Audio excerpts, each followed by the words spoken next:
Good morning, students. How are you all? I hope you all are doing well. I don't know whether you are remembering your school days or not. Nah, still, your school days are going on, but when you were there in the school and we were teaching you in the classroom, do you remember those days? I'm also remembering those days. The first thing when I remember the school about the school comes comes into the mind in my mind is the rules and regulations of the school. Do you also missing the rules and regulations of the school? Are you also? I hope you all are also missing the rules and regulations of the school, the instructions of the sister, instructions of the teachers, and the rules of the class, and many things. Can you imagine a school without rules and regulation? What will happen if there will be no rule in the school? Yes, you are right. The school will not run properly. You will not be able to study your subjects properly. That is why rules and regulations are very important in our life. I hope in your at your home also many rules are there. Your parents had must be applied some rules at home also. Um, in the same way, every country is having some rules and regulations, some laws are there to run that country properly, to make the countries a systematic country. Okay, so in today we are going to start our new chapter, the Constitution of India.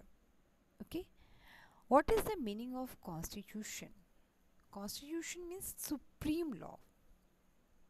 Okay, and the Constitution of India means supreme law of India. Supreme law of India. Okay, Constitution means it is a document which describes the rights and duties of its citizens and the way in which it is governed. Constitution का मतलब होता है supreme law, और ये एक document होता है जिसमें कि सिटीजन्स के राइट्स एंड ड्यूटीज़ को डिस्क्राइब किया जाता है। किसी सिटीज़न की क्या राइट्स होते हैं, उनकी क्या ड्यूटीज़ होती हैं, और वो कंट्री कैसे गवर्न होगा, किस तरीके से उस पर उसको चलाया जाएगा, ये सारी चीज़ें उस कॉन्स्टिट्यूशन में लिखी होती हैं। और ऐसा ही हमारे कॉन्स्टिट्यूशन ऑफ इंडिया में भी लिखा गया है। The constitution of India is the longest in the world.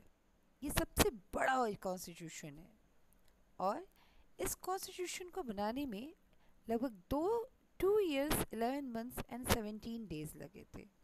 और इसको ये हैंड रिटन कॉन्स्टिट्यूशन है, इसको हाथ से लिखा गया था। No computer typing, no typewriter were used. Okay, so with the great effort our constitution had been made. So today we will discuss about the Constitution of India, and it is very interesting chapter because you will feel proud that what a systematic constitution law book we are having. And when we got this constitution, it was made with very great efforts of many people. Okay, so here we will start the chapter. The making of the constitution.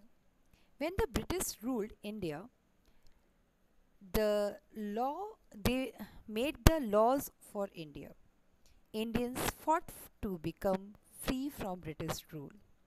Just before independence in 1946, a special assembly called the Constitution Assembly was formed. Its main task was to create a constitution which would have laws for the people of independent India. It had men and women from all over the India and all walks of life. Doctors, lawyers, teachers, business people, farmers, and many others. They discussed each part, each line, and each word of the new constitution. They took 3 years to complete this work, but eventually they create an excellent constitution for the new India. आप सबको पता है कि India जो है 1947 से पहले India में ब्रिटिश रूल हुआ करता था। ब्रिटिश जो होते थे वो इंडिया पे रूल करते थे, और वो रूल करते थे तो वही हमारे लिए लॉज बनाते थे, और वो जो लॉ बनाते थे वो हमारे फेवर में कम, उनके फेवर में ज़्यादा होता था। वो इस तरह के लॉज बनाते थे जिससे कि उनको बेनिफिट हो, उनको प्रॉफिट हो। वो पब्लिक के वेलफेयर के बारे में नहीं सोचते थे। वो अपने अकॉर्डिंग लॉ बनाते थे ताकि वो हमारे पे ऊपर ज़्यादा से ज़्यादा टाइम तक रूल कर सके। इन सब से परेशान हो गए, इन सारी बातों से परेशान हो गए, क्योंकि बहुत सारी इनइक्वालिटी थी, बहुत सारी चीज़ें थी। और क्यों क्यों कोई आउटसाइडर आकर हमारे ऊपर रूल करेगा? इस चीज़ को हम क्यों बर्दाश्त करेंगे? इन सब से परेशान हो के इंडियंस ने ब्रिटिश के अगेंस्ट, ब्रिटिश रूल्स के अगेंस्ट बहुत लंबी लड़ाई लड़ी to become a free country. और उसका उस बहुत सारे लोगों ने अपनी लाइफ को सेक्रीफाइस किया। बहुत सारे लोगों ने बहुत सारी चीज़ें, बहुत सारी स्ट्रेटजीज़ बनाई, बहुत सारे लीडर्स हमारे डेवलप हुए, सामने आए, और उन्होंने इंडिया को फ्री करने के लिए बहुत सारी सेक्रीफाइसेस किए। उनके सेक्रीफाइसेस की वजह से ही इंडिया जो है इंडिपेंडेंट कंट्री बन पाया। तो जब इंडिया इंडिपेंडेंट कंट्री बनने के रास्ते में चल चुका था, 1946 में एक स्पेशल असेंबली बनाई गई, कॉन्स्टिट्यूएंट असेंबली। क्यों बनाई गई असेंबली? क्योंकि अब इंडिया एक नया कंट्री होने वाला था। अब ये एक डेमोक्रेटिक कंट्री होने वाला था जिस पर किसी का भी शासन नहीं होना था। यहाँ पर पब्लिक का शासन होना था। तो अगर आप एक नए कंट्री बनाने जा रहे हो तो उस नए कंट्री का अपना एक रूल भी होगा, अपने कुछ लॉज होंगे। तो वो लॉज बनना बहुत ज़रूरी था, और ये हमारे लीडर्स बहुत अच्छे से जान रहे थे। इसीलिए उन लोगों ने इंडिया को इंडिपेंडेंट बनने से पहले ही 1946 में, क्योंकि उनको ये बात पता चल गई थी कि बहुत जल्दी ही इंडिया इंडिपेंडेंट हो जाएगा, तो उस चीज़ को ध्यान में रखते हुए उन्होंने 1946 में एक स्पेशल असेंबली बनाई जिसको कि कहा जाता है कॉन्स्टिट्यूएंट असेंबली। इस कॉन्स्टिट्यूएंट असेंबली का जो मेन काम था वो था कॉन्स्टिट्यूशन को क्रिएट करना, बनाना। और किसके लिए बनाना? For the independent people of India. इस कॉन्स्टिट्यूशन असेंबली में, कॉन्स्टिट्यूएंट असेंबली में मेन भी थे, वेमेन भी थे, और ये ऑल ओवर वर्ल्ड से मेन वेमेन थे। और सिर्फ ऑल ओवर वर्ल्ड से लेने के ऑल ओवर इंडिया से लिया गया था। और ऑल ओवर इंडिया से लेने का मतलब ये नहीं कि सिर्फ रीज़न का ध्यान में रखा गया था। ऑल ओवर इंडिया से अलग अलग वॉक ऑफ लाइफ, मीन्स अलग अलग सेक्शन ऑफ लाइफ से सेक्शन ऑफ पीपल को लिया गया। जैसे इस कॉन्स्टिट्यूएंट असेंबली में डॉक्टर्स भी थे, लॉयर्स भी थे, टीचर्स भी थे, बिजनेसमैन्स भी थे, फार्मर्स थे, और भी अलग अलग स्ट्रीम के लोग थे। इन सारे लोगों ने, ये सारे अपने अपने फील्ड के एक्सपर्ट थे, और इन लोगों ने आपस में कॉन्स्टिट्यूशन, जो नया कॉन्स्टिट्यूशन बन रहा था, उसके एक एक वर्ड, एक एक लाइन, एक एक पार्ट को थॉरोली डिस्कस किया। और डिस्कस करने के बाद उन लोगों ने 3 साल लगाए इस वर्क को कंप्लीट करने में। लेकिन जो कॉन्स्टिट्यूशन उन्होंने बनाया वो अपने आप में एक्सीलेंट कॉन्स्टिट्यूशन था। इंडिया का जो कॉन्स्टिट्यूशन है वो वर्ल्ड्स बेस्ट कॉन्स्टिट्यूशन कहलाता है, क्योंकि इसमें लाइफ के हर एस्पेक्ट पे ध्यान दिया गया है, हर एक चीज़ पे, लाइफ से रिलेटेड हर पॉइंट पे इसमें रूल्स और रेगुलेशंस हैं। और इसके हर एक वर्ड को बहुत ही ध्यान रख के, बहुत सावधानी से यूज़ किया गया। ठीक है। The writing of the constitution based on the discussion in the Constituent Assembly was a very important task and was given to the 7-member committee. Its chairman was Dr. Bhimrao Ambedkar.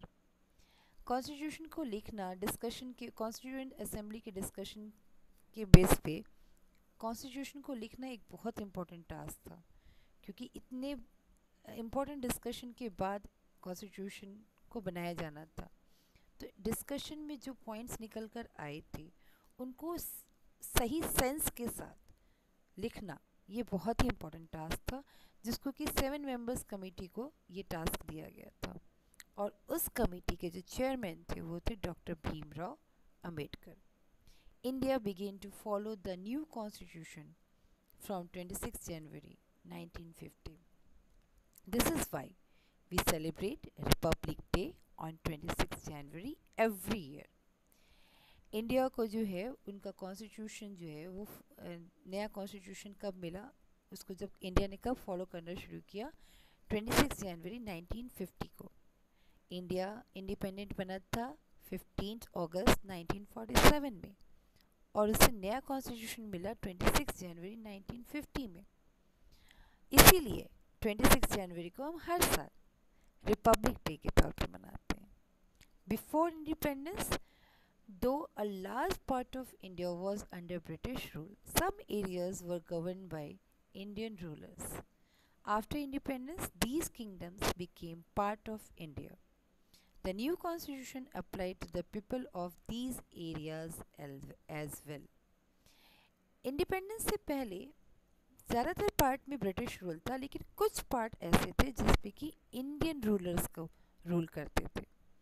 तो independence के बाद उन सारे kingdoms को जो है India में मिलाया गया, और वहाँ के सारे लोगों पे ये कॉन्स्टिट्यूशन अप्लाई हुआ जैसे बाकी सभी लोगों पे होता है।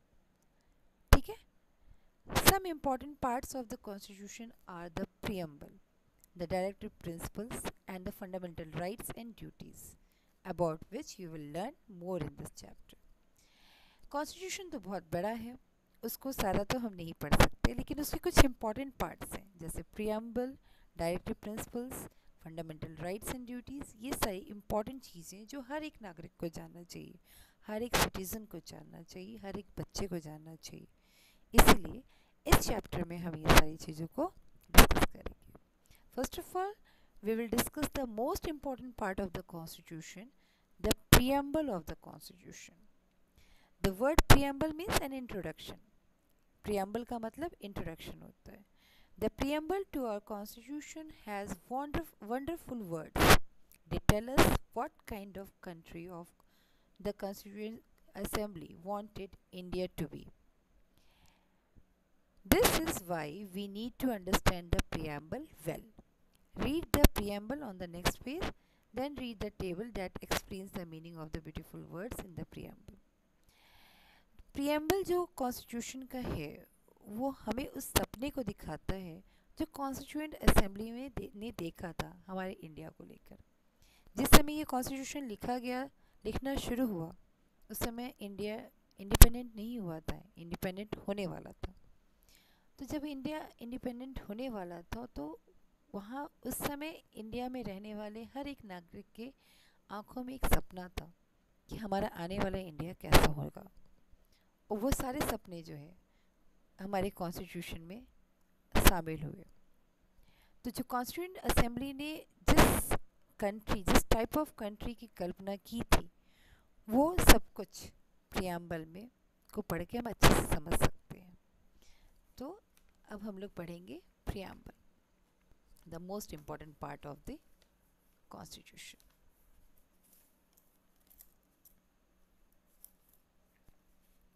Sorry.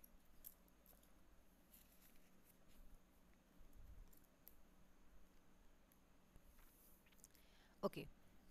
We, the people of India, having solemnly resolved to constitute India into a sovereign, socialist, secular, democratic republic, and to secure to all its citizens justice, social, economic, and political, liberty of thought, expression, belief, faith, and worship, equality of status and of opportunity, and to promote among them all fraternity, assuring the dignity of the individual and the unity and the integrity of the nation.